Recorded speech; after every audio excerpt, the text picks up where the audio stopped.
Widowed millionaire pretends to be poor to find a mother for his triplets. ... The poor waitress left everyone emotional with her gesture. The Harbor Lights Diner's neon sign flickered against the Seattle rain like a dying heartbeat red. Then dark, then red again, inside. The smell of burnt coffee mixed with wet asphalt tracked in by the night shift workers who'd rather be anywhere else. Emma Carter wiped down the counter for the third time that hour. Her reflection warped in the chrome napkin dispenser. 24 years old, and already tired in ways that had nothing to do with her double shift. The bell above the door chimed. 3 boys burst through, soaking wet, their sneakers squeaking against the linoleum. They couldn't have been more than 9 years old. Skinny arms wrapped around each other like they were trying to keep from drowning. Behind them came a man lean-worn jacket, boots that had seen better years. He moved like someone used to carrying weight that wasn't visible. The shortest kid mop of dark hair plastered to his forehead tripped over his own feet. His backpack hit the floor, and notebooks exploded across the wet tile like playing cards. "Noah, careful," the middle boy hissed, dropping to his knees. His eyes swept the diner left, right, back to the door like he was expecting trouble to walk in any second. The tallest one stood frozen, jaw clenched, trying to look tough, but his bottom lip was trembling. The man crouched down to help, and that's when Emma saw it. His jacket sleeve rode up just enough to reveal a watch sleek, expensive, the kind you don't buy at a pawn shop. He caught her looking and yanked the sleeve back down fast, like he'd been caught shoplifting. Emma's stomach tightened. She'd seen enough in her years at the diner to recognize the signs. These weren't just cold, wet kids, they were scared. She grabbed 4 mugs and came around the counter. Her red uniform faded from too many washes. "Hey there," she said, kneeling beside the boys. "Let me help with that." The shortest one, no, looked up at her with eyes too old for his face. "I'm sorry," he whispered. "I'm really sorry." "Sorry for what?" "Sweetheart, gravity's fault, not yours." She smiled and started gathering the soggy notebooks. That's when she saw the drawing. It was crumpled, done in crayon. 3 boys holding hands with a woman who had long hair. Next to them, a man with no face. In the corner, written in a child's careful letters, "Mom, come back." Emma's chest went tight. "Thank you," the man said quietly. His voice didn't match the cheap jacket. Too smooth, too practiced. "I'm Nick Miller. These are my sons." Up close, she could see the circles under his eyes, the way his gaze never stopped moving. Always tracking who was sitting where, who was walking past, how close anyone got to the boys. It reminded her of something military, protective, trained. Emma Carter. She handed the notebooks back. "You guys look like you could use something hot." "Chocolate, okay." The boys' eyes lit up, but they looked to their father first. "Waiting for permission. That's really kind," Nick said, hesitation in every word. "But we don't want to." "On the house?" Emma stood. "Can't have you catching pneumonia on my watch." She went back to the counter, trying to ignore the way her hands were shaking as she poured milk into a saucepan. She'd been working at the diner for 3 years, ever since her mom died in that hospital bed with nobody holding her hand. Before that, it was Tacoma, a childhood she didn't like thinking about. Dead father, absent mother, and a lifetime of learning that nobody was coming to save you, so you saved yourself. 2 shifts a day, rented room above a laundromat, bills stacked on a wobbly table, and a promise to herself never depend on anyone. But kids were different. Kids didn't have a choice. She brought over 4 mugs of hot chocolate, extra marshmallows for the boys. They cupped the mugs like they were holding something precious. And Emma noticed the middle one's hands were shaking, not from cold, from something else. "I'm Miles," he said softly. "That's Leo." He pointed to the tall one. "And that's Noah. Triplets?" Emma asked. Nick nodded. "Yeah, it's been just us for a while now. We've just moved to the area. Got a place not far from here." The way he said it felt rehearsed. Emma had heard enough lies in her life to recognize the shape of them. "What brings you to Seattle?" she asked, keeping her tone light. "Work. I got a job at an auto shop." "Temporary thing." He wrapped his hands around his own mug but didn't drink, trying to make a fresh start. "Auto shop." Emma glanced at his hands. No grease under the nails. No calluses where they should be, and when his phone buzzed in his pocket, she caught a glimpse of the screen before he shut it off. Read hospitality, not exactly auto shop territory. Leo was drawing on a napkin with a pen someone had left behind. His movements aggressive. Noah kept glancing at the door like he expected someone to come through it. Miles had gone completely still, staring into his hot chocolate like he could see the future in it. These weren't normal kids having a normal night. A drunk guy in a Seahawks jersey stumbled past their booth and knocked into the table. "Watch it," he slurred. "Kids shouldn't be out this late making noise." Before Nick could respond, Emma was there, stepping between the man and the booth. "They're not bothering anyone, and if you can't handle kids existing, there's the door." The whole diner went quiet. The drunk guy blinked at her, swayed, then mumbled something and shuffled toward the exit. When Emma turned back, all three boys were staring at her like she'd just slayed a dragon. Nick's expression was harder to read, something between gratitude and surprise, like he wasn't used to anyone stepping up for his kids. "Thank you," Leo said quietly. It was the first time he'd spoken, and his voice cracked on the words. Emma's throat went tight. "Nobody messes with my customers." She went back to the counter.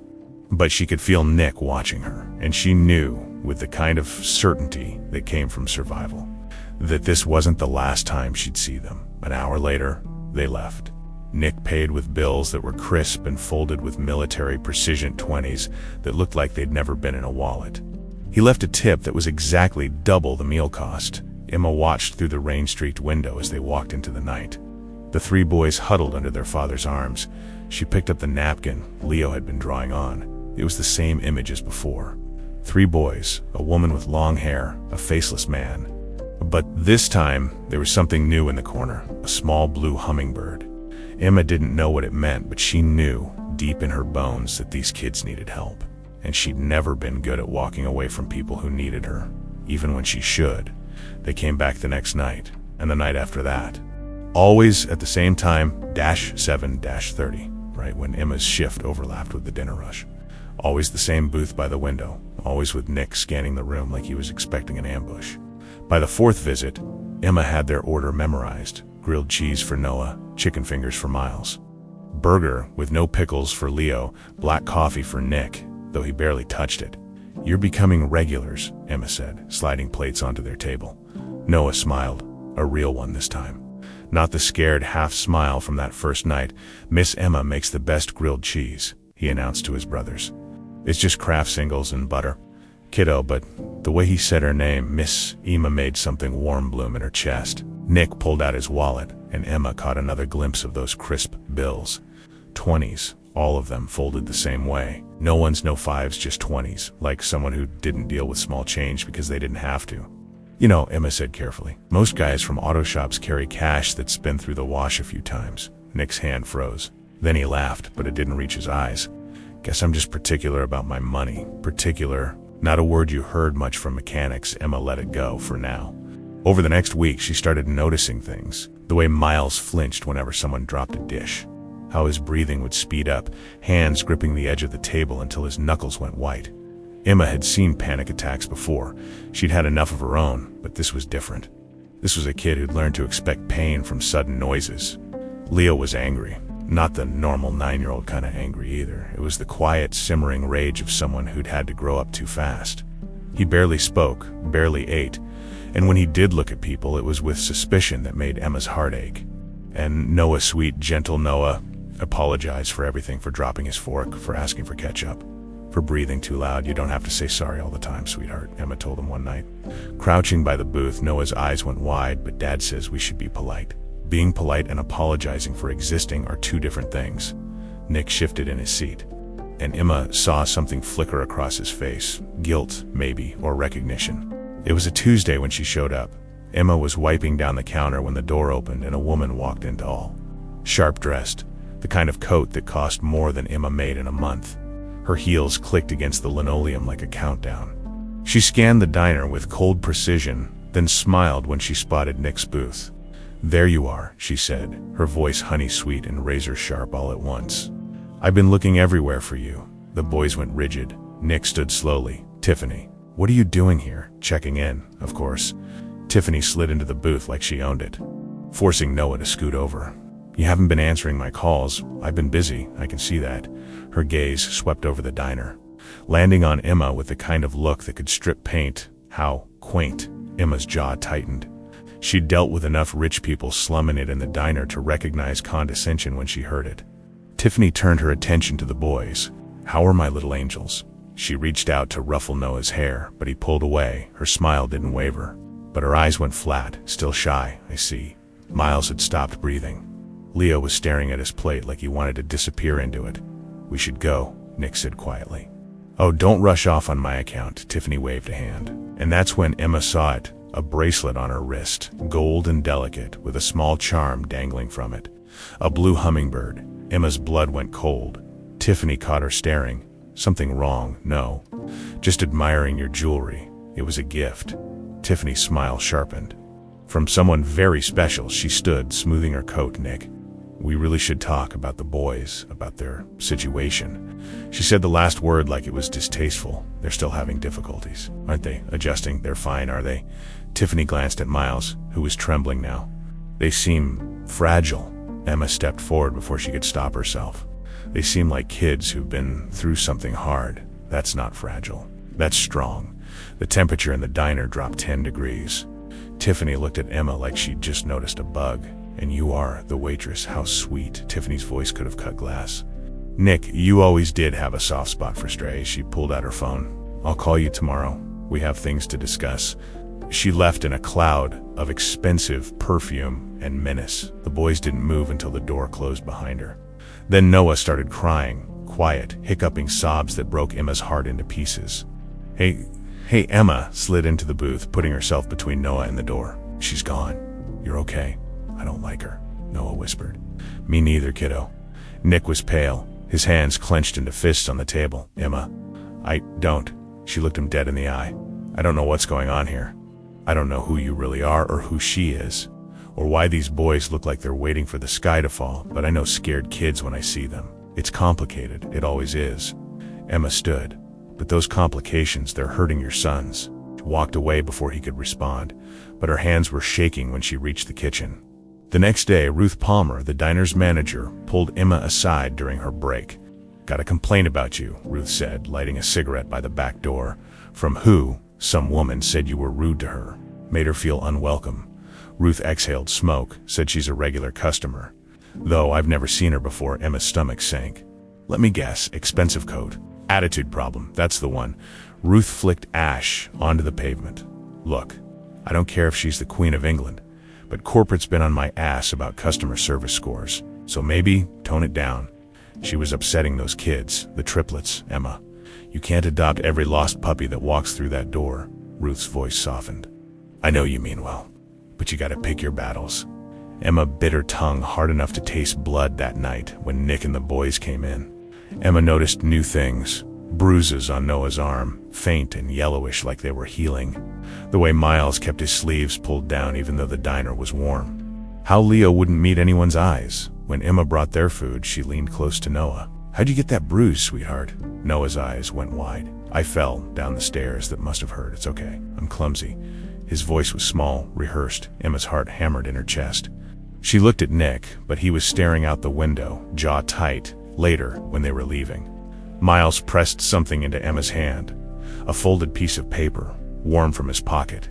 Don't show Dad, he whispered. Emma waited until they were gone before unfolding it.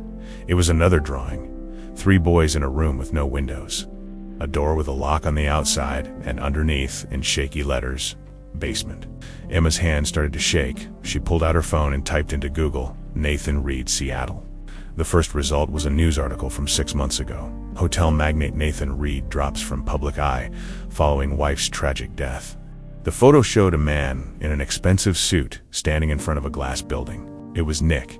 Emma's knees went weak. She looked up just as a black Mercedes pulled up outside the diner. Tiffany stepped out. Staring directly at Emma through the window, she smiled. And Emma knew without a doubt that whatever was happening to those boys, it was about to get a whole lot worse. Emma couldn't sleep that night. She kept seeing Miles's drawing, that locked door, those windowless walls.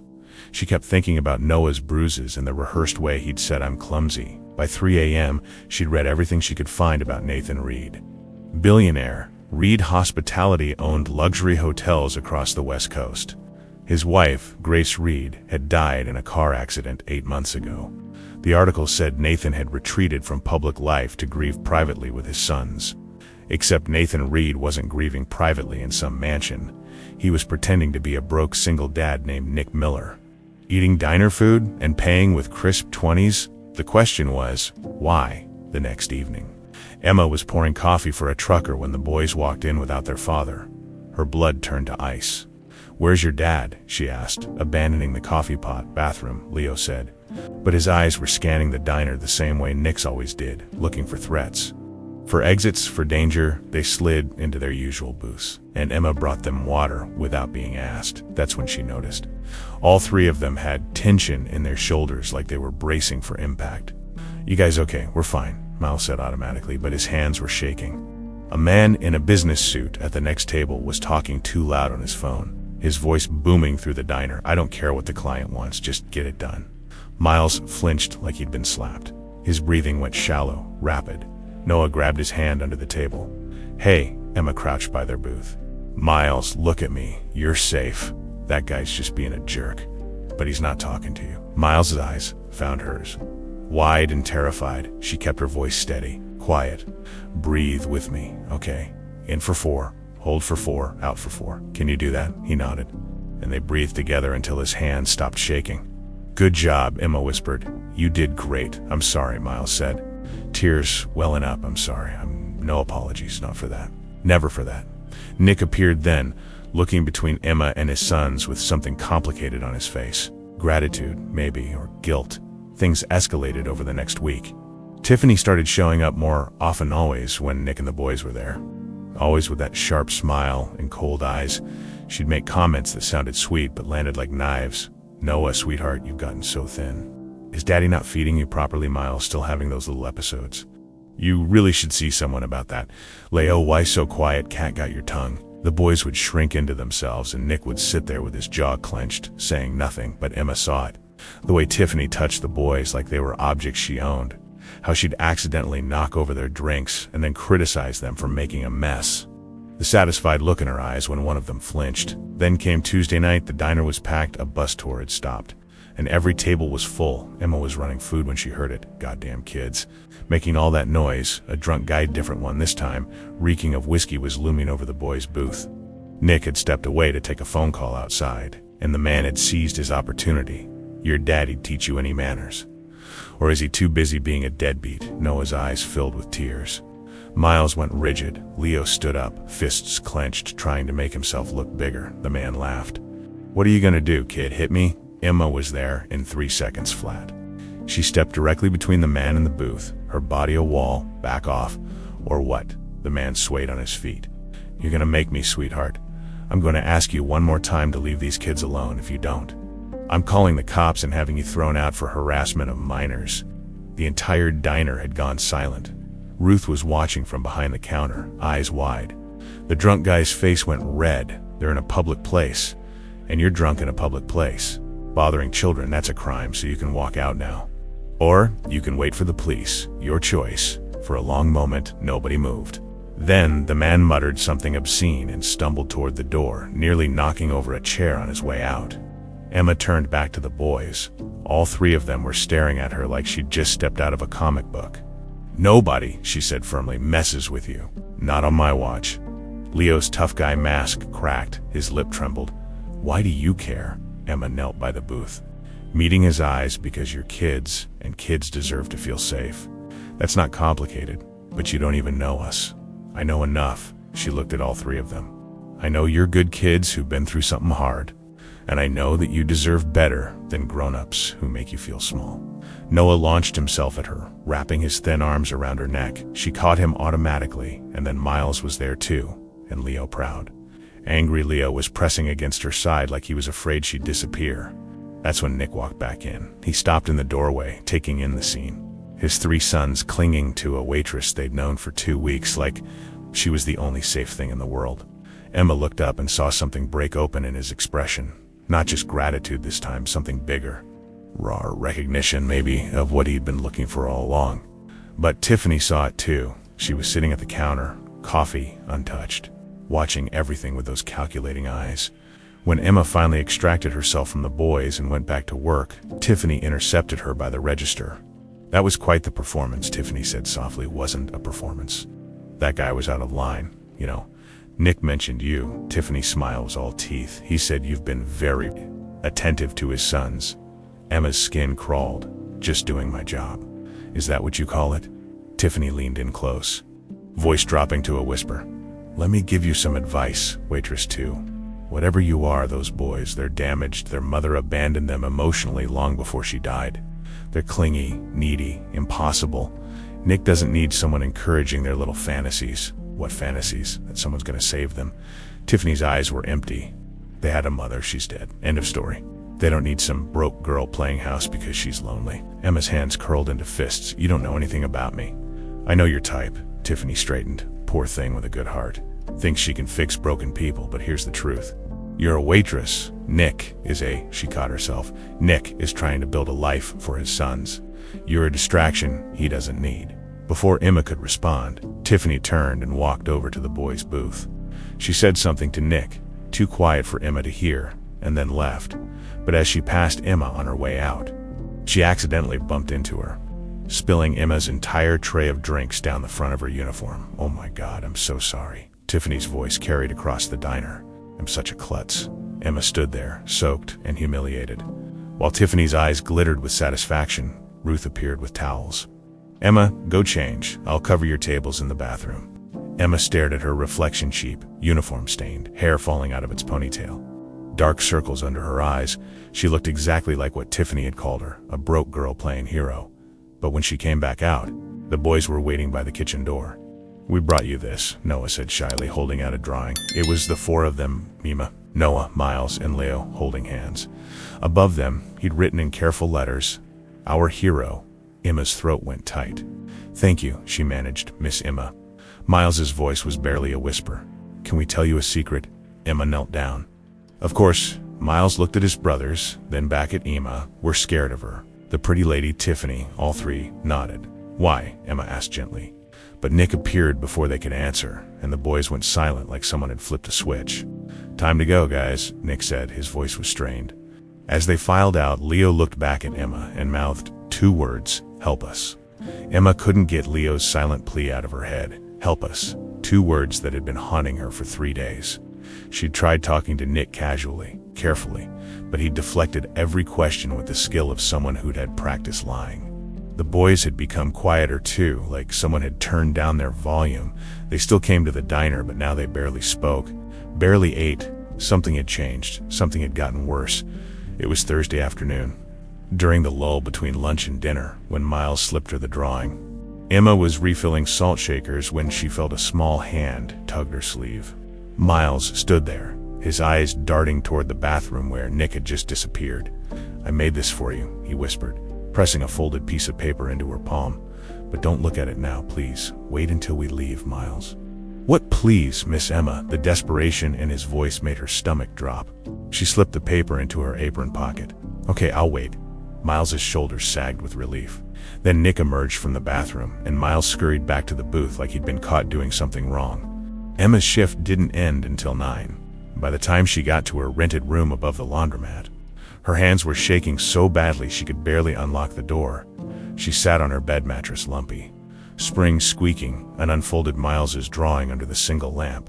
Her blood turned to ice. It was a room. 4 walls, no windows, a small bed with a thin blanket. 3 figures huddled together in the corner, and on the door drawn with such careful detail that it made Emma's skin crawl a lock. On the outside, underneath, in Miles's shaky handwriting, basement, when we are bad. And below that, she locks us in. Emma's vision blurred. She was going to be sick. She grabbed her phone with trembling fingers and typed, Nathan Reed, wife, death. The articles came up immediately. Grace Reed, 32, killed in a single car accident on a rainy night. The police report said she'd lost control on a winding road. No other vehicles involved. Possible suicide, though the family denied it. There were photos of the funeral. Nathan in a black suit, face hollow. 3 small boys in matching outfits standing like statues, and there, standing just behind them with a hand on Leo's shoulder, was Tiffany Blake. Emma scrolled further. Found an engagement announcement from 2 months after Grace's death. Philanthropist Tiffany Blake announces engagement to hotel magnate Nathan Reed. Miss Blake has been a close family friend and support during this difficult time. 2 months. Grace had been dead 2 months before Nathan got engaged. Emma's phone buzzed, a text from an unknown number. Stop asking questions. A friend, her heart hammered against her ribs. She stared at the message, then at the drawing, then back at her phone. Someone was watching her. Someone knew she was digging. but she couldn't stop now. Not with that drawing burning a hole in her mind. Not with 3 terrified kids who'd trusted her enough to ask for help. She pulled up a news site and searched. Nathan Reed, current, nothing, no public appearances. No statements. It was like he'd vanished from the world 8 months ago. Then she tried Reed Hospitality. The company website loaded, professional, sleek, expensive, and there, on the board of directors page, was a photo that made Emma's breath catch. Tiffany Blake, vice president of operations. She'd been working for Nathan's company for 3 years. Emma's mind raced. If Tiffany was VP of operations, she had access to everything. Nathan's money, his business, his life, and if Nathan was grieving, vulnerable, desperate for help with 3 traumatized boys, Tiffany was the perfect predator. The next morning, Emma called in sick for the first time in 2 years. Ruth sounded annoyed, but didn't push back.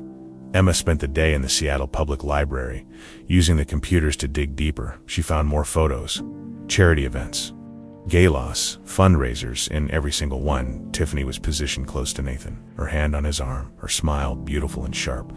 But it was the older photos that made Emma's stomach turn. Pictures from before Grace's death. Tiffany at family dinners, Tiffany at the boys' birthday parties. Tiffany, always there, always present. The articles called her a dear family friend. But Emma saw something else in those photos. The way Tiffany looked at Grace. Not with friendship, with something that looked a lot like hate. Emma printed everything she could and stuffed it into a folder. Then she went to a coffee shop and called the one person she thought might help. Child Protective Services. This is Monica speaking. Emma's voice shook. I need to report suspected child abuse. There was a pause. Then, can you tell me what you've observed? Emma laid it out. The bruises, the panic attacks, the drawing of the locked basement. The way the boys flinched around Tiffany. She gave Miles's full name, their address near the diner, or what she thought was their address, everything she knew. Monica listened quietly. Then, ma'am, I appreciate you calling, but without concrete evidence or a direct disclosure from the children, it's difficult to initiate an investigation. The drawing is concerning, but children draw disturbing things sometimes. The bruises could be from normal childhood accidents, but I'm not saying you're wrong. I'm saying we need more. If you can get one of the children to talk to you directly about what's happening, or if you witness abuse firsthand, call us back immediately. We'll investigate. But right now, what you have is suspicion. And unfortunately, that's not enough. Emma hung up feeling like she'd failed. That night, when Nick and the boys came in, Emma studied them with new eyes. Nick looked exhausted, more than usual. There were new lines around his eyes, and his hands shook slightly when he lifted his coffee cup. The boys were silent, mechanical, eating without tasting. Emma waited until Nick went to the bathroom, then slid into the booth across from them. I saw your drawing, Miles, she said quietly. All 3 boys went rigid. I'm not mad, and I'm not going to tell your dad. But I need to know, is it true? Does she lock you in the basement? Miles's eyes filled with tears. Noah started crying silently, his small body shaking.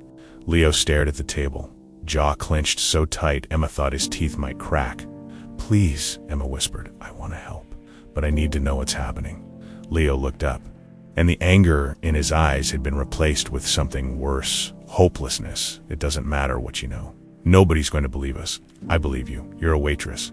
Leo's voice was flat, defeated. She's rich. She's important. She says we're liars, and everyone believes her. She says we're crazy because our mom died. And everyone nods. His voice cracked. She said, if we tell Dad, she'll make sure we never see him again. She'll have us sent away. Emma's heart shattered. Leo, and Dad doesn't see it. He thinks she's helping. He thinks she cares. Leo's hands were fists on the table, but she hates us. She's always hated us, even when Mom was alive. Why? Emma asked. Why does she hate you? Because we're in the way. Miles said softly, of the money. Of Dad, of everything she wants. Noah wiped his eyes.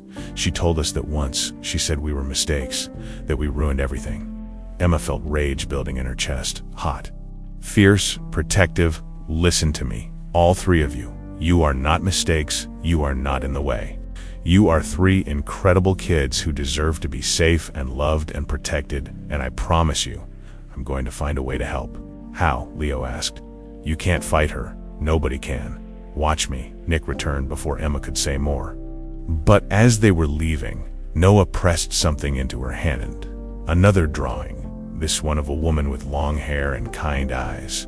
At the bottom, he'd written, You look like Mom. Emma went home and stared at the pile of evidence on her bed. Photos, articles, drawings, notes, everything screaming that these boys were in danger. But Monica from CPS was right. It wasn't enough. Not legally, not yet. She needed more. She needed proof that would stand up in court, that would force people to look, to see, to act.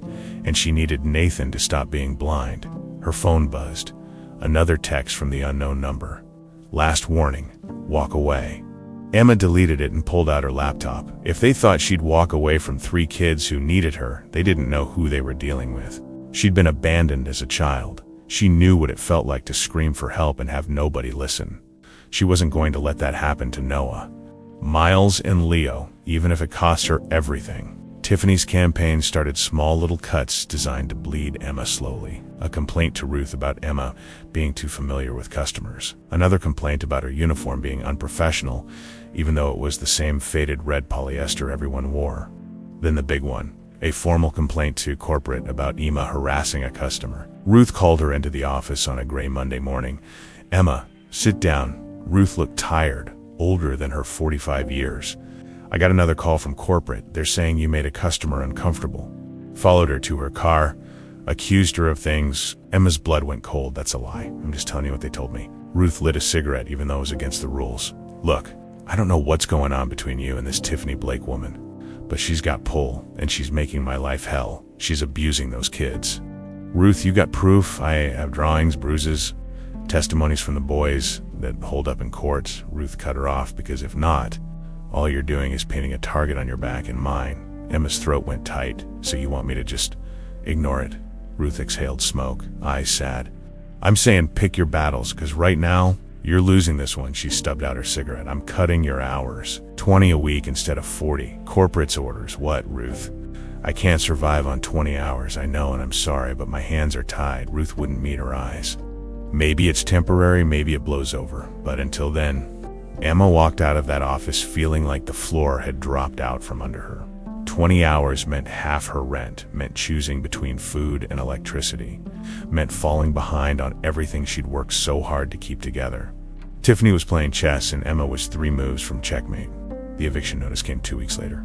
Emma stared at the paper taped to her door. Final notice. Pay $800 in rent arrears within 7 days or vacate the premises. $800. She had $43 in her checking account. She sat on her bed and tried not to cry. She'd been here before, on the edge of homelessness, 1 paycheck away from sleeping in her car. She'd clawed her way up from nothing once. She could do it again. Except this time, 3 kids were depending on her, and she was failing them, but the boys didn't know that. To them, Emma was still the constant in their chaotic world. They kept coming to the diner, and Emma kept showing up for them even when her own life was crumbling.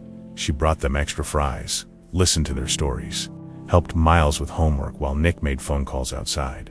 They'd started calling her Miss Emma with such affection that it made her chest ache. Miles drew her in every picture now, always standing between them in something dark. Leo had stopped being quite so angry, though the sadness in his eyes had deepened. And Noah had started asking if Emma could be their mom. "I know you're not," he said one evening, his voice small, "but you feel like a mom. You're nice like a mom and you don't get mad when we cry." Emma's heart broke and mended in the same moment. "Your mom loved you very much." "Noah, I'm not trying to replace her, I know," but he looked at his brothers. "We think Mom would have liked you." Leo nodded. Miles was drawing again. This time it was Emma with angel wings. Standing between them and a dark figure. "What's that?" Emma asked gently. "You protecting us," Miles said. "Like you always do." If only they knew how powerless she actually was. Tiffany escalated on a Friday night. The diner was slammed. Friday rush, every table full. Emma running food like her life depended on it. Her feet hurt, her back ached, and she'd been up since 5 a.m. Working her second job cleaning offices just to make ends meet. Nick and the boys were at their usual booth. Tiffany showed up 20 minutes later, dressed like she was going to the opera instead of a diner. She ordered coffee and sat at the counter, watching Emma with those cold, calculating eyes. Then she made her move. Emma was carrying a full tray, 4 plates, 3 drinks, burning hot when Tiffany stood up right in her path. Emma tried to dodge. The tray tilted. Hot coffee splashed across Tiffany's pristine white coat. Tiffany screamed like she'd been shot. Oh my God. She stumbled backward, making sure everyone in the diner was looking. You threw coffee on me. I didn't. We walked into me. This coat cost $3,000. Tiffany's voice carried to every corner of the restaurant. You clumsy, incompetent ma'am. I'm so sorry. But you stepped directly in front of me. Are you calling me a liar? Tiffany's eyes were bright with manufactured tears. I want to speak to your manager now. Ruth appeared. Damage control already written on her face. Mrs. Blake, please. Let me. That woman assaulted me. Tiffany pointed at Emma like she was pointing at a criminal. I want her fired. I want her arrested. It was an accident, Emma said through gritted teeth. You walked into my path. I did no such thing. Tiffany turned to the other customers. You all saw it, didn't you? She deliberately threw coffee on me. Emma looked around the diner. Most people were studiously avoiding eye contact. Nobody wanted to get involved except for the boys. Noah was crying. Miles looked like he might throw up, and Leo stood up in the booth, his small fists clenched. She's lying. Leo's voice cracked but carried. Miss Emma didn't do anything wrong. You walked into her on purpose. Tiffany's mask slipped for just a second. I saw raw hatred flash across her face. Then it was gone, replaced by wounded dignity. Nick, are you going to let your son speak to me like that? Nick looked between Tiffany and his sons, something warring in his expression. Leo, sit down. But Dad. Now, Leo sat, betrayal written all over his face. Tiffany turned back to Ruth. Either she goes, or I'm calling the police and my lawyer. Ruth's shoulders sagged in defeat. Emma, I'm sorry. Go home, Ruth, please. Go home. We'll talk tomorrow. Emma's hands were shaking. She untied her apron with numb fingers, and as she walked past the boys' booth, she saw tears streaming down Noah's face. Miss Emma, he whispered. She couldn't look at him. If she looked at him, she'd fall apart right there in the middle of the diner. So she kept walking out the door, into the rain that had started falling like the universe was crying with her. She made it half a block before the sobs came. Emma collapsed against a brick wall, rain soaking through her clothes, and let herself break. She'd tried so hard. She'd sacrificed so much, and for what? She was about to be homeless, jobless, powerless to help 3 kids who needed her. Tiffany had won. Footsteps splashed through puddles behind her. Emma looked up, expecting Ruth or maybe a concerned stranger. It was Nick. He stood there in the rain, soaked, staring at her with an expression she couldn't read. I know who you are, Emma said flatly. Nathan Reed, billionaire, owner of Reed Hospitality. So why don't you go back to your fiancée and leave me alone, Nathan, not Nick anymore. Just Nathan flinched like she'd hit him. Emma, do you have any idea what she's doing to your sons? Or do you just not care? Of course I care. Then why is she still in their lives? Emma's voice broke. They drew me pictures of her locking them in a basement. Nathan, they have bruises. Miles has panic attacks. Leo thinks nobody will believe him. And Noah, she couldn't finish. Nathan's face had gone white. What are you talking about? The basement, the locked door, the punishments. She told them their mistakes, that they ruined everything, that if they tell you, she makes sure they never see you again. Emma was shaking, rage and despair mixing together. And you're so busy playing whatever game this is, pretending to be poor, testing people. I don't even know that you can't see what's right in front of you. I didn't know about the basement. Nathan's voice was hollow, I swear to God. I didn't know. Why would you? You're never there. You're here. At this diner, hiding from your life while she, Emma, stopped. Rain and tears mixing on her face. Those boys need their father. Not Nick Miller. Not some fake identity. They need you to see them, to protect them, to believe them. Nathan stepped closer. I was trying to protect them after Grace died. I didn't know who to trust. Everyone wanted something from me: money, access, influence. I thought if I disappeared, if I could see how people treated my sons when they thought we had nothing. He ran a hand through his wet hair. I was looking for someone real, someone who'd care about them without an agenda. And you found her. Emma laughed bitterly. Congratulations, I care.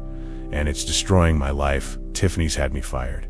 I'm about to lose my apartment, and I still can't save them because I'm nobody, just a waitress. Just like she said, you're not nobody. Nathan's voice was fierce. You're the only person who saw them, really saw them. The only one who, it doesn't matter what I am. Emma pushed off the wall because she has money and power, and you and I have nothing, so she wins. That's how this works. She started to walk away. Emma, wait. She stopped, but didn't turn around. Help me, Nathan said quietly. Please. I've been blind, but I'm not anymore. Help me protect my sons.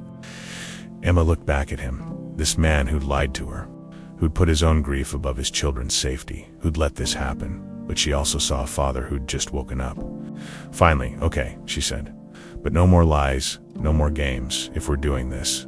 We do it right, Nathan nodded. No more lies, and you have to believe me about all of it. Even the parts that make you look bad, I believe you. Emma studied his face, looking for deception, found only raw honesty and fear. Then we're going to need proof, she said. Real proof. The kind that stands up in court, whatever it takes. Thunder rumbled overhead. Emma thought of 3 boys crying in a diner, of drawings hidden in pockets, of words mouthed in desperation. Help us. She'd already lost almost everything. She might as well risk the rest. They met the next morning at a coffee shop 3 blocks from the diner. Neutral territory where Tiffany wouldn't think to look. Nathan arrived first, looking nothing like the shabby single dad Emma had known. Expensive watch visible now, designer jacket, the bearing of someone used to boardrooms and power. But his eyes were hollow, haunted. Emma slid into the booth across from him, her folder of evidence between them like a peace offering. Show me, Nathan said quietly. Show me everything she did, every drawing, every photo of bruises she'd managed to take when the boys weren't looking. The printed articles about Tiffany's position at Reed Hospitality, the timeline Emma had constructed of when the abuse seemed to escalate. Nathan's hands shook as he looked through it. When he got to Miles's drawing of the basement, his jaw clenched so tight Emma heard his teeth grinding. There's a basement in the Bellevue house, he said, voice barely controlled. I thought it was storage. She said she'd organized it, that the boys weren't allowed down there because there were sharp tools. Dangerous equipment, I believed her. He looked up, eyes red. How could I have been so blind? Grief makes people vulnerable, Emma said, softer than she felt. She knew that she used it. For how long? Nathan's voice cracked. How long has she been hurting them? Emma pulled out her phone, showed him the older photos she'd found online. She's been in your life for 3 years, close to Grace, close to you, always there. In some of these photos from before Grace died, the way Tiffany looks at her, Nathan studied the image. His face went gray. Oh my God, Grace tried to tell me. The month before she died, she said Tiffany made her uncomfortable, that she was too involved with the boys, too controlling. I thought she was being paranoid. His voice dropped to a whisper. What if Grace's accident wasn't an accident? The words hung in the air like poison. We can't prove that, Emma said carefully. Not yet. But we could prove what she's doing now. Oh, she's too smart. She'd have covered her tracks maybe, but we have one advantage. Emma leaned forward. She thinks she's already won. She thinks I'm out of the picture. You're still blind, and the boys are too scared to talk. People get sloppy when they think they've won. Nathan's eyes sharpened. What are you suggesting? A trap. We give her exactly what she wants. Be gone. You desperate, the boys vulnerable, and we document everything that happens next. The plan was simple but dangerous. Nathan would tell Tiffany that Emma had been harassing him and the boys, that he'd finally seen through her manipulation. He'd apologize for being distant, say he needed Tiffany's help more than ever. He'd ask her to stay at the house, to help with the boys while he dealt with business emergencies, and they'd wire the house. Every room, every conversation, it has to be legal, Emma insisted. We can't use anything obtained illegally. It's my house, Nathan said. I can record in my own home. Washington's a 2-party consent state for conversations, but there are exceptions for documenting criminal activity on your own property, especially involving minors. Emma looked at him. You've been researching all night. Nathan's expression was grim. If we're doing this, we're doing it right. I'm not giving her any loopholes to crawl through. The hardest part was telling the boys. Nathan brought them to his actual apartment, the penthouse he'd been hiding from Emma. All glass and steel and money. The boys looked tiny in it, like they didn't belong in their own home. Emma waited in the kitchen while Nathan explained. She couldn't hear the words, but she heard Noah start crying, heard Leo's angry voice rising, heard Miles asking the same question over and over. Are you leaving us? Are you leaving us too? When Nathan finally called her in, all 3 boys rushed to her. Miss Emma. Noah wrapped himself around her waist. Dad said you're going to help. He said you're going to make her go away. We're going to try. Sweetheart, Emma knelt down, meeting each of their eyes. But I need you to be brave. Can you do that? What do we have to do? Leo asked wearily. Nathan crouched beside them. Tiffany's going to come stay with us for a few days, and she's going to think everything is normal, that she's won. But the whole time cameras will be watching. Everything she does, everything she says. We'll have proof. Miles's breathing started to speed up. But what if she hurts us again? I'll be here, Nathan said firmly. I'm not leaving you alone with her, not for a second. I'll be in the house the whole time. And if anything happens, if you feel scared at all, you say the word lighthouse. That's our safe word. You say lighthouse. And I'll be there in 2 seconds flat, lighthouse, Noah repeated, testing it out. And Miss Emma Miles asked quietly, will she be there too? Emma and Nathan exchanged glances. I'll be nearby, Emma promised, watching everything. And the second we have what we need, this ends, I promise. Leo studied her face. Then his father's, what if it doesn't work? What if she finds out? Then we go to plan B, Nathan said. I'd take you three and we'd disappear. New names, new city, new everything. She'll never find you, but Dad, your company doesn't matter. Nathan's voice was absolute. Nothing matters except keeping you safe. That's all that's ever mattered. I lost sight of it for a while. Tiffany took the bait like a shark smelling blood. When Nathan called her, apologetic and vulnerable, she practically purred through the phone. Of course I'll help, darling. Those poor boys need stability. And that awful waitress, I'm so glad you finally saw through her manipulation. She moved into the Bellevue mansion the next day. Emma watched from a surveillance van parked 3 houses down. Monitoring feeds from 12 hidden cameras, Nathan had hired a private security firm, ex-FBI. The kind of people who knew how to gather evidence that would hold up in court. The first day, Tiffany was perfect. Attentive, loving, the picture of a devoted stepmother-to-be. She made the boys lunch, helped with homework, smiled constantly. But Emma saw what the boys saw, the smile that never reached her eyes, the way her hand gripped too tight when she touched them. The edge in her voice when Nathan left the room. Be patient, the security specialist said. Abusers can't keep the mask on forever, especially when they think they're safe. On the second day, cracks started showing. Miles spilled juice at breakfast. Tiffany's smile froze. Clumsy boy, just like your mother. The words were light, but venom dripped underneath. She grabbed his arm too hard. Miles flinched and marched him to the sink. Clean it up, all of it. The camera caught everything. That afternoon, when Nathan was on a conference call, really monitoring from his office, Leo talked back. Just a small thing. I don't want to practice piano right now. Tiffany's mask slipped completely. You ungrateful little brat. Her voice was ice. Do you know how much your father pays for those lessons? How much I've sacrificed to deal with you? 3 mistakes were not mistakes, Leo said, but his voice shook. Aren't you? Tiffany leaned close and Emma's hands clenched in the van. Your mother thought you were. Why do you think she drove off that cliff? She couldn't stand you anymore. Noah started crying. Miles was frozen. Leo's face crumpled. That's enough. Nathan's voice came through the door. He'd heard the safe word. Miles had whispered lighthouse under his breath, but Tiffany recovered fast by the time Nathan entered. Her smile was back in place. Just having a little talk about respect, right, boys? They nodded, terrified. Nathan looked at Emma through the camera, and she saw the rage there, but he stayed calm. They needed more. It came on the 3rd night. Nathan had orchestrated a business emergency, something that required him to leave the house for 2 hours. The security team was on high alert. Emma was in the van, every muscle tensed. This is a mistake, she said into the comms. Don't leave them alone with her. I'm 5 minutes away, Nathan replied from his car. And there are 12 cameras, 3 guards outside, and you watching every second. The moment something happens, we move. Tiffany waited exactly 15 minutes after Nathan left. Then she took the boys to the basement. Emma watched the monitors, heart hammering. As Tiffany unlocked a door that Nathan had said was just storage, it opened onto a narrow staircase leading down. You've been bad today, Tiffany said pleasantly. All of you. Lazy, disrespectful, ungrateful. You know what happens when you're bad. Please, Noah whimpered. We'll be good. We promise. Too late for promises. She herded them down the stairs.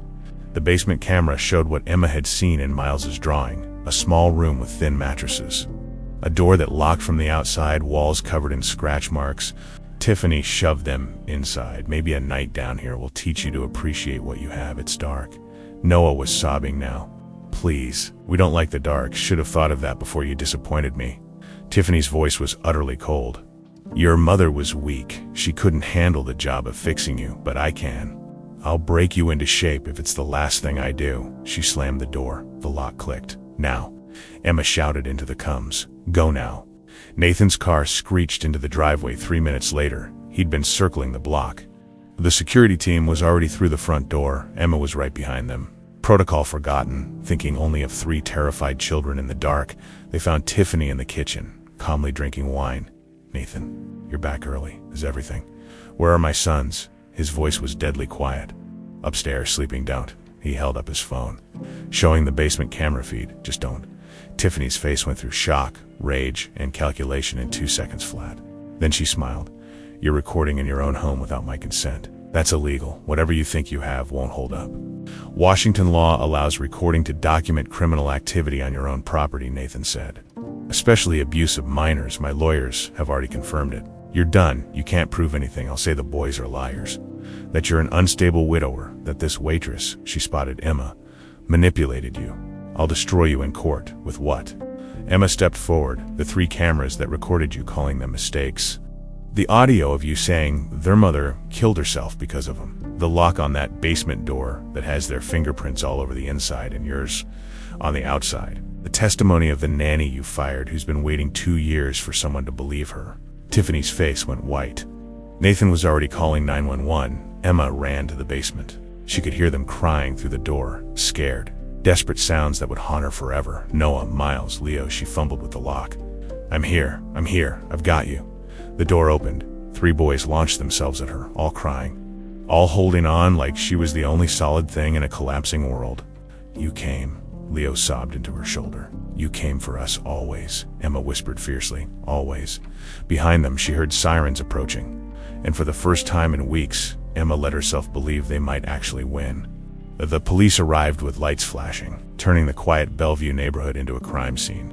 Emma sat on the front steps with the boys wrapped around her, Noah on her lap, Miles pressed against her side.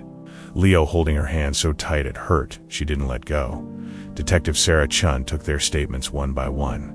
Her voice gentle but thorough. She'd worked child abuse cases for 15 years. And Emma could see the recognition in her eyes. These boys were telling the truth. "Can you show me the basement?" Detective Chun asked Nathan. He led her down. Emma heard the detective's sharp intake of breath, heard her call for the forensics team. When she came back up, her expression was carved from stone. "Mr. Reed, I need to see all your surveillance footage. Everything from the past 72 hours, it's already compiled." Nathan handed her a flash drive, time-stamped notes included for every incident. Tiffany sat in the living room, flanked by 2 officers, her lawyer already on speakerphone. She'd stopped pretending the mask was completely off now, replaced by cold calculation. "This is entrapment." Her lawyer's voice came through the phone. "My client was set up. Your client locked 3 children in a basement," Detective Chun cut in. "We have video evidence, audio recordings, physical evidence of confinement, and testimony from the victims. Entrapment doesn't apply to documenting ongoing criminal activity. Those recordings were obtained without consent in the property owner's home. Documenting suspected child abuse, it's legal." Chun's voice was flat. "Save your arguments for court right now, Mids. Blake is under arrest." Emma watched as they read Tiffany her rights. Watched as handcuffs clicked around those delicate wrists. Watched as Tiffany looked directly at her with pure hatred. "This is your fault," Tiffany hissed. "You're nobody. You'll always be nobody. And when I get out, ma'am, I'd advise you to stop talking," Detective Chun said. But Tiffany wasn't done. "Those boys are broken, damaged goods. Their mother knew it. That's why she killed herself. She couldn't stand what she'd created. I was trying to fix them, to make them useful. That's enough." Nathan's voice cracked through the room like a whip. "You don't get to talk about my wife. You don't get to talk about my sons. You don't get to say another goddamn word." For the first time, Emma saw the billionaire, the man who'd built an empire. The power was radiating off him in waves. Tiffany's lawyer was screaming through the phone to shut up. But she kept going, venom spilling out now that the game was over. "You think you've won? I have connections, money, the best lawyers on the West Coast. I'll be out in 24 hours. And then we'll see who." Detective Chun nodded to the officers. They walked Tiffany out, her words finally cutting off as the door closed behind her. The silence that followed was deafening. Nathan collapsed onto the couch, head in his hands. "I let this happen. I brought her into our lives. I was so lost after Grace died that I couldn't see what was right in front of me, Dad." Leo's voice was small. "It's not your fault. How can you say that?" Nathan looked up, tears streaming down his face. "I should have protected you. That's my job. And I failed." Emma watched as the 3 boys exchanged glances, then, moving as one unit like they'd choreographed it, they climbed onto the couch and wrapped themselves around their father. "Mom's accident wasn't your fault either," Miles said quietly. "We heard you crying at night, saying you should have stopped her from driving. But you didn't know. Just like you didn't know about Tiffany," Leo added. "She was good at pretending. We were scared to tell you, Noah whispered. She said you'd send us away if we did. She said you didn't really want us.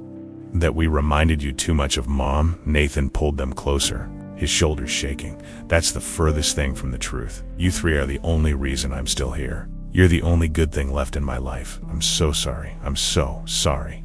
Emma felt her eyes burning. She started to stand, to give them privacy, but Noah's hand shot out. Don't go, Miss Emma. Please, I'm just stay. Nathan looked at her, and there was something raw and honest in his gaze. Please, you're part of this. You've saved them when I couldn't. Emma sat back down, and Noah immediately climbed into her lap. Miles leaned against her shoulder. Leo kept one hand on her arm, like he needed to know she was real. I didn't save anyone, Emma said quietly. You did. You believed them. You fought for them after you made me see. Nathan wiped his eyes. I was so wrapped up in my own plan, my own grief, that I couldn't hear what they were trying to tell me. But you heard them from day one, because I know what it's like, Emma said. To scream for help and have nobody listen. The boys all looked at her. What do you mean, Miss Emma? Miles asked. Emma hesitated. She'd never told anyone this story, not completely, but these boys had trusted her with their worst nightmares. She owed them the truth. My dad died when I was 7, she said slowly. Cancer. My mom, she tried, but she fell apart. Started drinking, losing jobs. I learned real young that nobody was coming to save us. And when I was 14, Mom got sick, really sick. I tried to get help, called family services.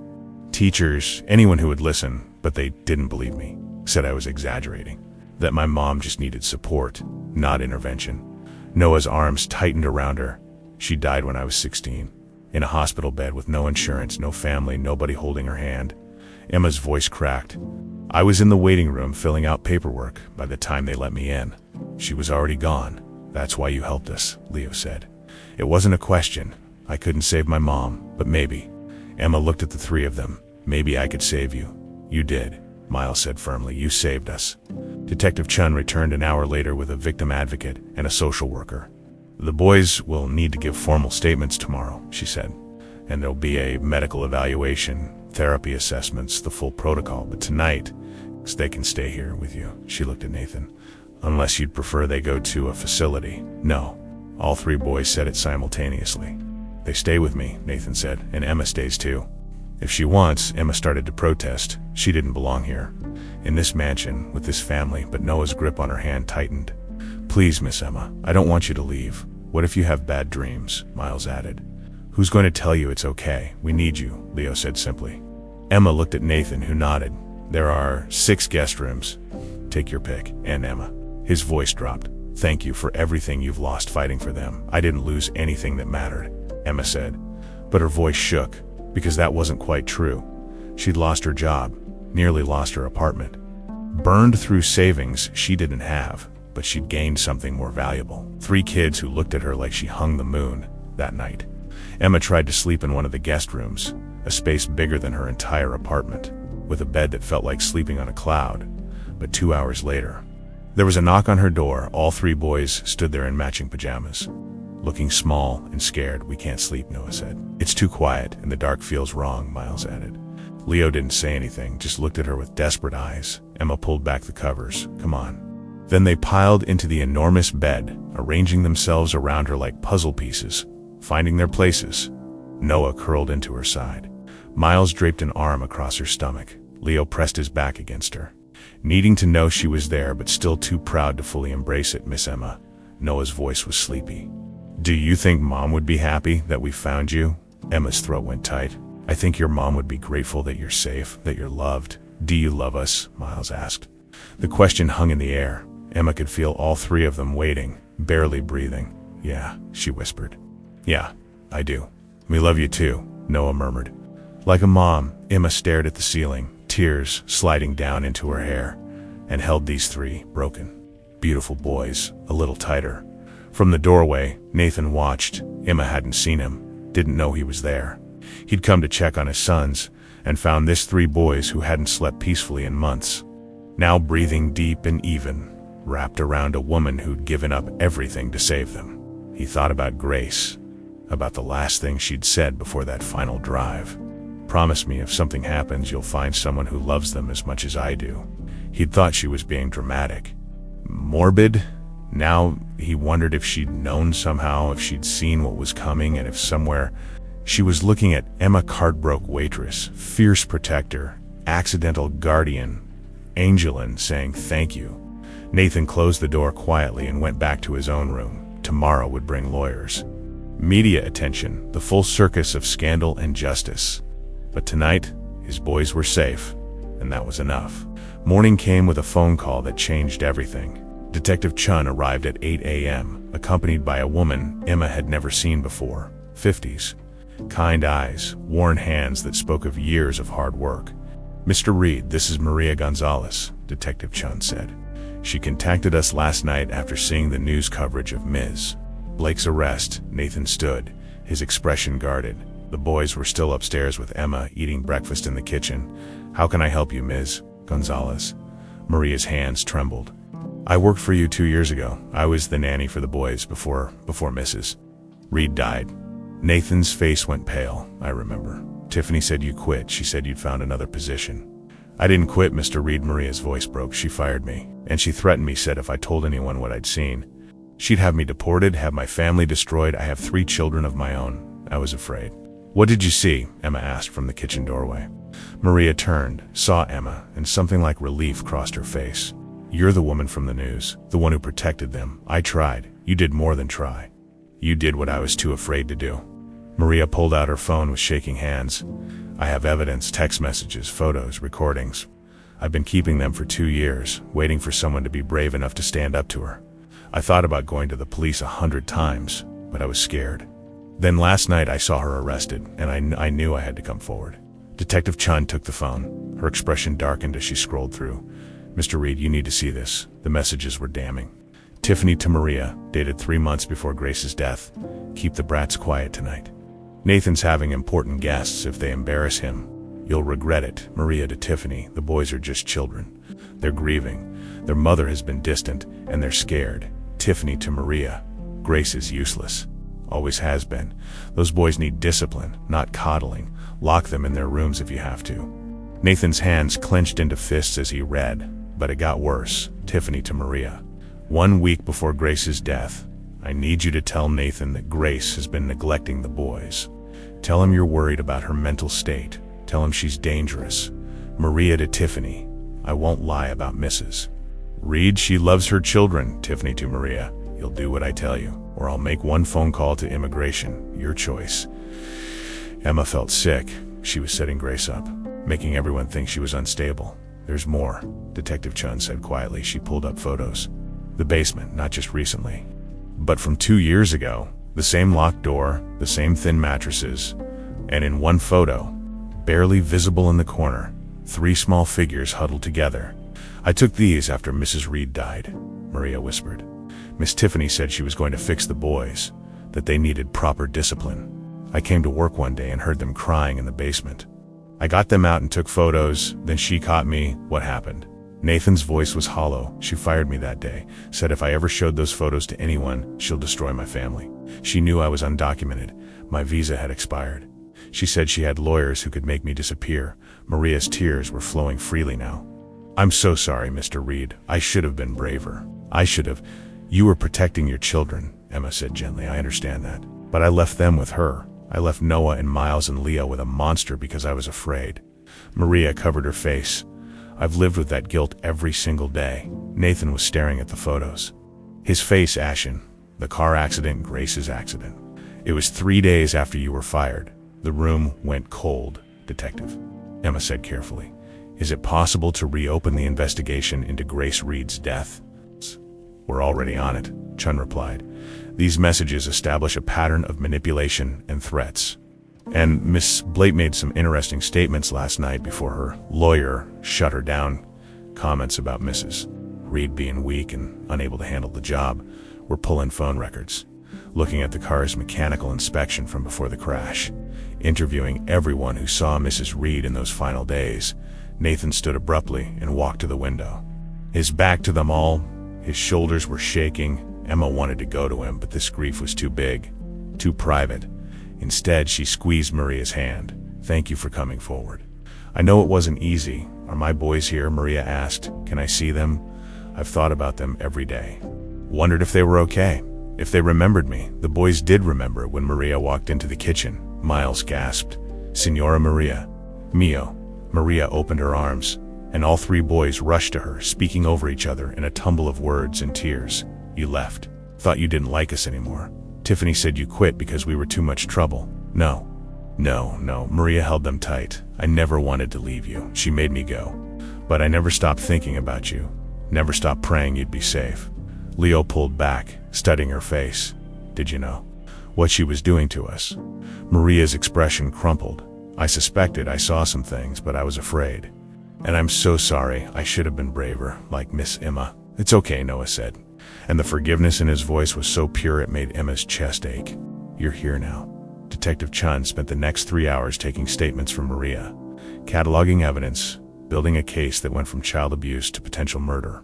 Emma sat with the boys in the living room, trying to keep them distracted with card games and stories, but she could see the fear creeping back in the way Miles kept checking the doors, how Leo positioned himself between his brothers in every entrance, how Noah wouldn't let go of Emma's hand. "Is she coming back?" Noah whispered. "No, baby, she's in jail, but she said she has good lawyers. She said she'd get out." Emma pulled him into her lap. "She's not getting out. Not this time. There's too much evidence. Too many people telling the truth. She can't hurt you anymore. Promise?" Miles asked. Emma met Nathan's eyes across the room.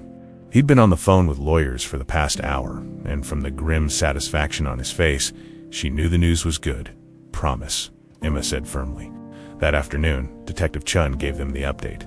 Tiffany Blake has been formally charged with 3 counts of child abuse, 3 counts of unlawful imprisonment, and 1 count of witness intimidation. The DA is also exploring charges related to Mrs. Reed's death. Pending further investigation, Chun looked at Nathan. Her bail hearing is tomorrow. Given the severity of the charges and the evidence of ongoing threats, we're requesting she be held without bail. Will they grant it? Nathan asked. With what we have, yes, especially with Miggs. Gonzalez's testimony about the threats to deport her if she spoke up. That's obstruction of justice on top of everything else. Ken's expression softened slightly. Your boys are safe, Mr. Reed. She won't be able to touch them. After Ken left, Nathan gathered his sons. I need to tell you something about your mom. The boys went very still. The police think, Nathan's voice broke. They think Tiffany might have had something to do with Mom's accident. They're investigating. It might take time to know for sure. But she killed Mom. Leo's voice was ice. She took Mom away from us. And then she hurt us, and then we don't know yet, Nathan said quickly. But if she did, she'll pay for that too. I promise you. Miles was crying silently. Noah had buried his face in Emma's shoulder. Leo was shaking with rage. He was too young to process. It's not fair, Leo said. None of this is fair. No, Emma agreed. It's not, but you survived. You fought. You were so brave. And now she's going to face consequences for what she did. Will it bring Mom back? Noah asked in a tiny voice. Emma's heart shattered. No, sweetheart, nothing can do that, but it means she won't hurt anyone else's mom. Won't hurt any other kids. Good, Miles said fiercely. I don't want anyone else to feel like this. That night, Emma found Nathan in his study, surrounded by legal documents and police reports. You should sleep, she said softly. Can't. He looked up, and she saw the weight of 2 years of guilt and grief in his eyes. Keep thinking about that last fight Grace and I had. She told me Tiffany was dangerous. She said something was wrong, that Tiffany looked at her like she wanted her dead. I told her she was being paranoid, that grief was making her see threats where there weren't any. You couldn't have known. I should have listened. Nathan's voice cracked. My wife told me she was afraid, and I dismissed her, and 3 days later, she was dead. How do I live with that? Emma sat down across from him, the same way I lived with not being there when my mom died. You carry it. You let it make you better, not bitter. And you make damn sure her death means something, that her boys grow up safe and loved and whole. You really think they can be? After everything they've been through, I think they have a fighting chance. They have you. They have Maria back. They have people who believe them now. Emma paused. And they have each other. They have you too. Nathan said quietly, they love you, Emma, and I don't know what happens next or how we navigate any of this. But I don't want you to leave. They need you, Nathan. I need you, he admitted. You saw what I couldn't see. You fought when I was too broken to fight. You loved my boys when they needed it most. Emma's throat went tight. I don't belong in this world, your world, mansions and lawyers, and you belong wherever those 3 boys are, Nathan interrupted. And right now, that's here. Before Emma could respond, 3 pairs of feet thundered down the stairs. "Miss Emma," Noah's voice was panicked. "We had bad dreams, all of us." Emma was on her feet instantly, meeting them halfway. "I've got you. You're okay. You're safe. Can you sleep with us again?" Miles asked. "Please," Leo added, his pride finally cracking completely. "We need you." Emma looked at Nathan over their heads.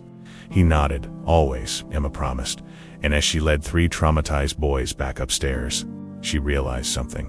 She'd been looking for belonging her whole life. Maybe she'd finally found it.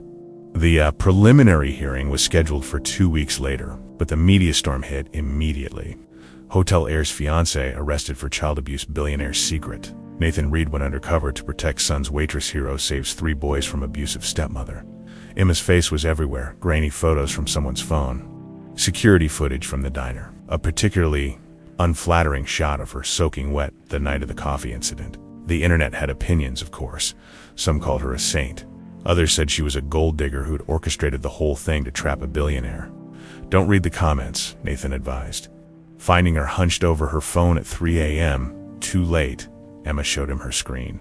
Someone had found her high school yearbook photo and was speculating about her troubled past. "I'm hiring security," Nathan said, "and a publicist. This is going to get worse before it gets better." He was right. Tiffany's legal team was everything she'd promised: expensive, ruthless, and willing to play dirty. Her new lawyer, Marcus Chun, no relation to Detective Chun, unfortunately, held a press conference on the courthouse steps. "My client is innocent of these charges. The so-called evidence was obtained through illegal entrapment." Mr. Reed, motivated by grief and manipulation from an opportunistic third party, he looked directly at the camera, and Emma knew he meant her. Orchestrated an elaborate scheme to frame Ms. Blake. "The truth will come out in court, and my client will be vindicated." Emma watched from Nathan's living room, her stomach churning. "He's lying," Leo said fiercely. "Why is he allowed to lie?" "Because that's his job," Nathan explained. "Muting the TV to create doubt, but we have something he doesn't: the truth. And evidence to back it up." "What if the judge doesn't believe us?" Miles asked. His panic attacks had decreased with therapy, but Emma could see the anxiety creeping back in. "Then we appeal," Emma said firmly, "and we keep fighting until someone listens." The preliminary hearing was held in a stark courtroom that smelled like old wood and fear. Emma sat behind Nathan in the gallery, the boys at home with Maria, because their lawyers had advised keeping them away from the media circus. Tiffany walked in wearing a demure gray suit, her hair pulled back, no jewelry except a simple cross necklace.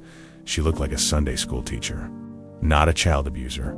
Emma's hands clenched into fists. The prosecution went first. They played the surveillance footage, every damning second of it. The basement, the locked door, Tiffany's voice calling the boys mistakes and damaged goods, her confession about Grace being weak. Emma watched the judge's face. Judge Patricia Morrison was in her 60s, a former family court attorney who'd built her career on child advocacy. Her expression gave nothing away, but her pen moved rapidly across her notepad. Then Marcus Chun stood up for the defense. "Your Honor, this footage was obtained through entrapment. My client was deliberately provoked by 3 9-year-old children." The prosecutor interrupted. "How exactly did they provoke her into locking them in a basement?" "By Mr. Reed," Chun corrected smoothly, "who staged an elaborate setup specifically to capture my client in a vulnerable moment. He left the children alone with her, knowing they were likely to misbehave, creating a stressful situation. The children said the word lighthouse." The prosecutor cut in. "Their safe word, meaning they felt threatened." Mr. Reed responded immediately to protect his sons. "That's not entrapment. That's good parenting." Judge Morrison held up a hand. "I've reviewed the footage extensively. What I see is a woman with unsupervised access to minors engaging in verbal and physical abuse, then confining them in a locked room. Whether or not Mr. Reed was monitoring doesn't change Ms. Blake's actions." Marcus Chun switched tactics. "Your Honor, the basement in question is a finished storage room. My client put the children there for a brief timeout. With a lock on the outside," the prosecutor shot back. "Show me any parenting book that recommends locking traumatized children in a dark basement." Furthermore, the prosecutor continued, "we have testimony from Maria Gonzalez, former nanny, who documented similar abuse 2 years ago. We have medical records showing repeated injuries to all 3 children during the period MAs. Blake had access to them. We have text messages proving Ms. Blake threatened Ms. Gonzalez to keep her silent. This isn't an isolated incident. This is a pattern of abuse spanning years. The judge's pen moved faster. Chun tried again, Your Honor, Ms. Gonzalez is an undocumented immigrant with motive to lie. She came forward voluntarily. The prosecutor interrupted. With evidence she's been keeping for 2 years out of fear that Ms. Blake would have her deported, which I might add is witness intimidation. Judge Morrison looked up. Mr. Chun, does your client have any actual defense? Or are you planning to spend the rest of this hearing attacking the credibility of abuse victims and whistleblowers? Chun's jaw tightened. Your Honor, we maintain my client's innocence and request she be released on bail pending trial. Miss Blake has no criminal record, strong ties to the community, and poses no flight risk. She has extensive financial resources and has already demonstrated a willingness to threaten witnesses. The prosecutor countered. She's a flight risk and a danger to the victims. We request she be held without bail. Judge Morrison leaned back. I've seen enough. Miss Blake, please stand. Tiffany stood, her lawyer beside her. For the first time, Emma saw a crack in her composure, a flicker of fear. Based on the evidence presented, Judge Morrison said, I find probable cause to proceed to trial on all charges. Furthermore, given the severity of the allegations, the extensive evidence of witness tampering, and the ongoing threat to the victims, bail is denied. Ms. Blake will remain in custody until trial. The gavel came down. Emma's breath rushed out in relief. In front of her, Nathan's shoulders sagged. Tiffany's mask shattered completely. This is insane. I didn't do anything wrong. Those boys are liars. They've always been liars. Their mother made them that way, Ms. Blake, I'd advise you to stop talking, Judge Morrison said coldly. You're not helping your case, as the bailiffs led Tiffany away. She looked directly at Emma. This is your fault. You're nobody, you're nothing, and when I get out, you won't, Emma said quietly, but loud enough for Tiffany to hear. Outside the courthouse, reporters swarmed like locusts. Mr. Reed, how do your sons feel about the hearing, Ms. Carter? Is it true you and Mr. Reed are romantically involved? Did you orchestrate this to get his money? Nathan's security team formed a barrier, but one reporter shoved a microphone in Emma's face. Ms. Carter, some people are saying you manipulated a grieving widower. What's your response? Emma stopped. Nathan grabbed her arm. Don't engage, but she pulled away gently.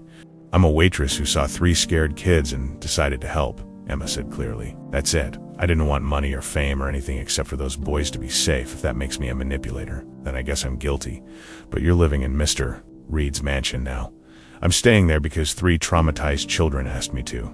Because they have nightmares and need someone who makes them feel safe. If you think that's gold digging, then you've never actually cared about a child in your life. Nathan's publicist tried to pull her away, but Emma wasn't done. Here's what I want people to know. Child abuse happens everywhere. Rich homes, poor homes, it doesn't discriminate. And it hides behind pretty faces and expensive clothes and people who seem too successful to be monsters. Tiffany Blake fooled everyone because that's what abusers do. They're good at it. But the kids knew, and when adults actually listened to the kids instead of dismissing them, the truth came out. She looked directly at the camera. So if you're watching this and you're a kid who's being hurt, tell someone. Keep telling people until someone believes you, because you deserve to be believed. You deserve to be safe. And there are people out there who will fight for you. The reporter was stunned into silence. Nathan took Emma's hand. That's all we have to say as they pushed through to the car. Emma heard one reporter say to another, "Did you get that? That's going to go viral." It did by that evening. Emma's impromptu speech had 3 million views. The comment section had shifted. Now instead of calling her a gold digger, people were calling her a hero. Abuse survivors were sharing their stories. Child advocacy groups were praising her courage. But Emma wasn't watching. She was at home with 3 boys who'd been waiting all day to hear if the monster was coming back. She's staying in jail, Emma told them. She can't hurt you anymore. Noah burst into tears of relief. Miles hugged her so tight she couldn't breathe, and Leo proud.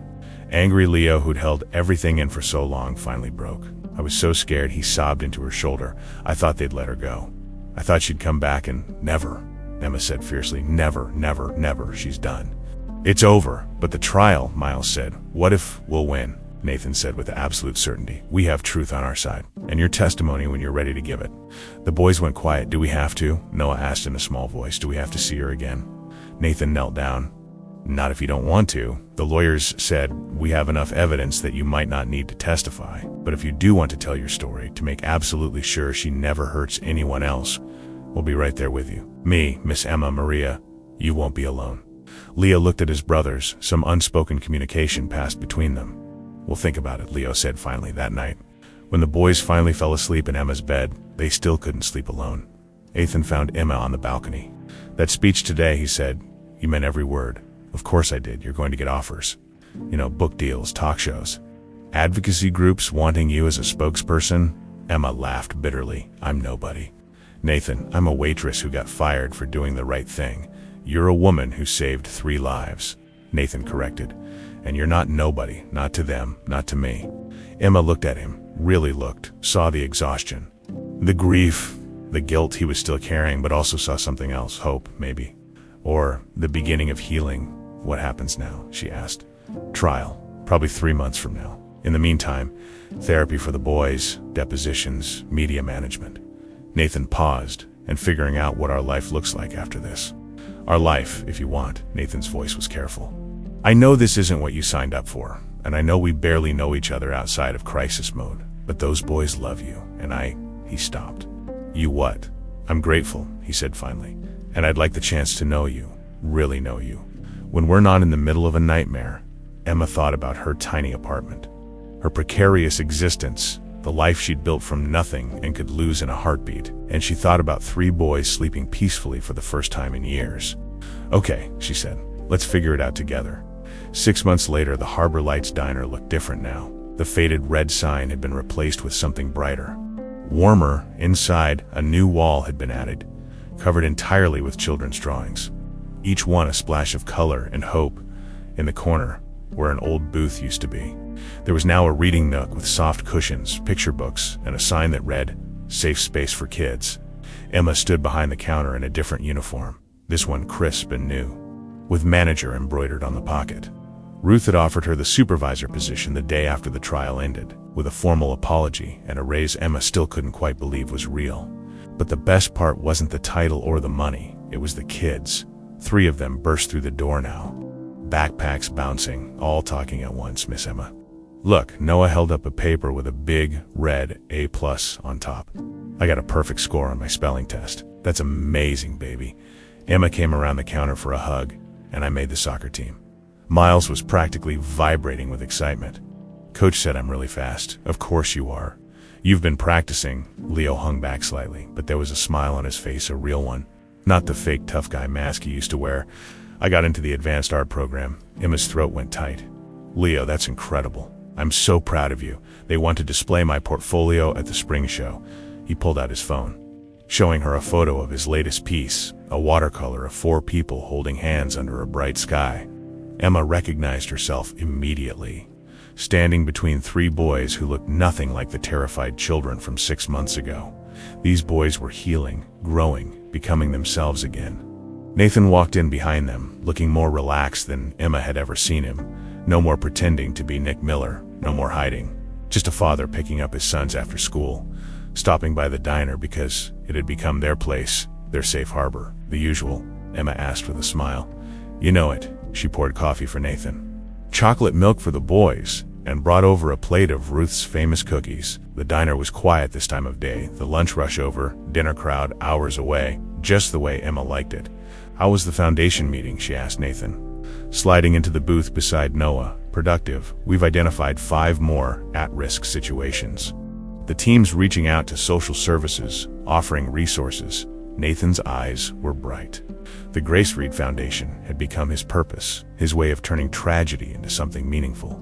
They funded child abuse investigations that police departments couldn't afford, provided legal support for victims, created safe spaces in businesses across Seattle, places where kids could ask for help without fear. The Harbor Lights Diner had been the pilot program. Now there were 37 others. Oh, and Ruth, Nathan added. The foundation board approved your grant application. You're getting the funding for those cooking classes for at-risk youth, Ruth. Wiping down tables nearby, stopped mid-swipe. Seriously, $20,000 to start. If it goes well, we'll expand. Ruth's eyes filled with tears. Nathan, I don't know what to say. Say you'll keep being exactly who you are. This diner saved my sons. It's only fair we help it save other kids too. The trial had ended 3 months ago. Tiffany Blake was sentenced to 12 years in prison, 3 counts of child abuse, 3 counts of unlawful imprisonment, witness intimidation, and after further investigation, conspiracy charges related to Grace Reed's death. The police had found evidence that Tiffany had paid a mechanic to tamper with Grace's brakes. He'd come forward after seeing the news coverage, guilt finally outweighing fear. Grace's death hadn't been an accident. It had been murder, the boys had testified. All 3 of them, with Emma and Nathan right there in the courtroom. They'd been brave and honest and heartbreaking, and not a single person in that room had doubted their truth. When the verdict came down, guilty on all counts, Noah had cried. Miles had hugged Emma so tight she couldn't breathe, and Leo had looked at his father and said, "Mom can rest now." Tiffany's appeal was denied. She'd spend the next 12 years behind bars, and when she got out, there'd be a restraining order waiting. She'd never be allowed near the boys again. It was over, finally, completely over. "Miss Emma," Noah tugged her sleeve. "Can we tell you something?" "Of course, sweetheart." The 3 boys exchanged glances. Then Miles pulled out a folded piece of paper from his backpack. "We drew this for you." Emma unfolded it carefully. It was the 4 of them again. But this time there was a banner above them with carefully colored letters. "Our family, we talked to Dad," Leo said, "and to our therapist, and we all agree. We want you to be official." Emma's heart stuttered.